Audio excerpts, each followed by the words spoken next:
Hey guys, Abner and Randy here. One of the things that you guys have seen me using a lot lately are these steel plates from Challenge Targets. I love them. They're rifle rated. These are the 3/8 AR-500 rifle rated plates. They are 20 something pounds. I'll give you that actual specs on them. They are wonderful to work with because the whole setup collapses down. This comes off the 2x4. The 2x4 is a 2x4. The base is just hammered in with a mallet. They are excellent for close-up work. They're excellent. Last week I was banging these at 300 yards with my SPR. Just wonderful targets. They ding really well. They kind of wobble around for you. They give you really good feedback. And by the way, guys, you've heard me say this before, but I'll say it again. When you're shooting steel within 300 milliseconds of witnessing the hit, whatever that is, whether it be a puff of smoke, a ding of steel, motion, a light, whatever.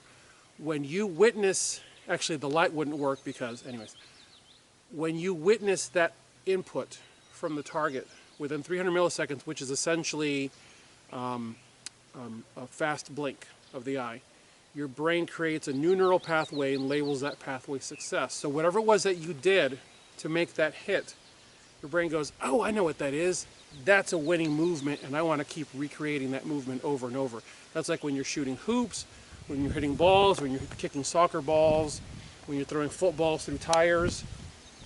You see the effect of whatever you've done, and your brain goes, success, success. Well, you can't get that when you're shooting paper with firearms, because if you fire 10 shots and you bullseyed that target 3 times, which one was it? Was it shot number 2, shot number 5, or shot number 9? You don't know, because you didn't get the feedback. A 2 MOA dot on a target like this from 50 yards is roughly there, and at 100 it's maybe about there.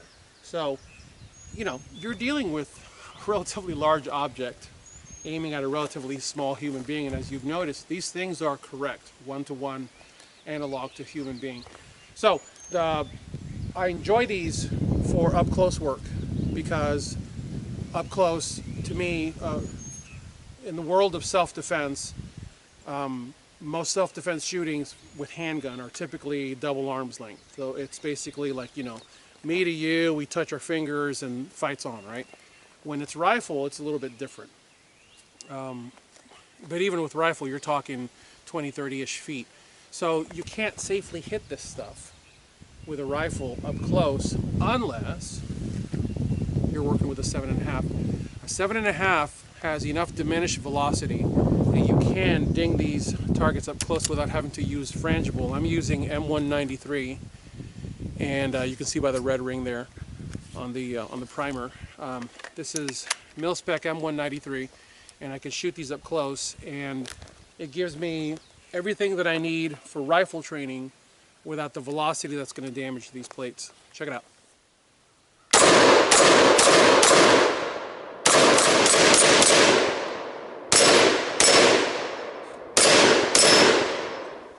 Even at this distance, I have to be careful, because while I'm not going to hurt the plate itself, I could potentially have spall kicking back at me. We are roughly at about 30-ish feet or so from this thing, so I can't screw around. Okay, I can safely hit them with a 7.5, but I have to remember that the bolts create a slightly imperfect surface, because instead of a flat plate, I also have a rounded bolt that creates kind of a wild card with the geometry of the bullets, and it can potentially spit back a little bit of bullet fragment at you, and even tiny little pieces of bullet fragment can cause damage to these areas right here. The cardiovascular system is, in most parts of the body, is relatively well protected. Here it's very exposed, so you can't risk catching anything in the neck.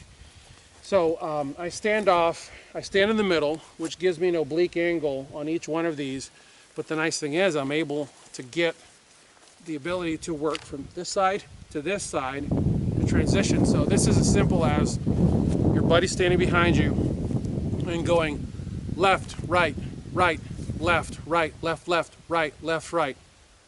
That gets confusing quickly. Or he can stick a mag in your mag well or in your ejection port create a malfunction, and on the spot you got to clear, clear, clear, or you have to lower the weapon, transition to your sidearm.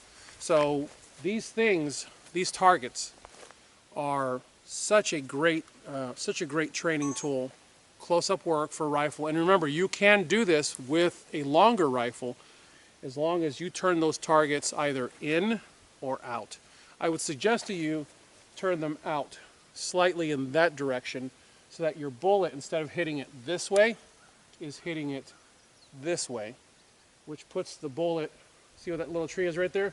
It puts the bullet at the base of that tree, totally harmless to anything on either side, and yet it gives you full power ammunition, no need for frangible, no need for a short barrel. You could do this with standard length barrels, just turn those targets out. Guys, I'm trying to give you, these targets are superb, love them. I've got 8 of these in handgun, okay? I've got 2 of these in rifle, because rifle drills, by their very nature, are extremely focused. Handgun is wild weasel. Handgun is the fight you're going to get into, but don't discount the rifle. You do need to be working with your AR-15, and these targets are ideal for that purpose. Not to mention, with their full anatomy, full head and ears, there's a version of these that don't have ears, and they look more like an Android. These things, you put ears on them and use that stencil that puts a face on them. It is downright creepy how realistic those things look.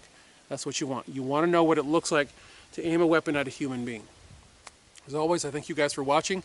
God bless you all. Get those guns out in practice. Have a good one.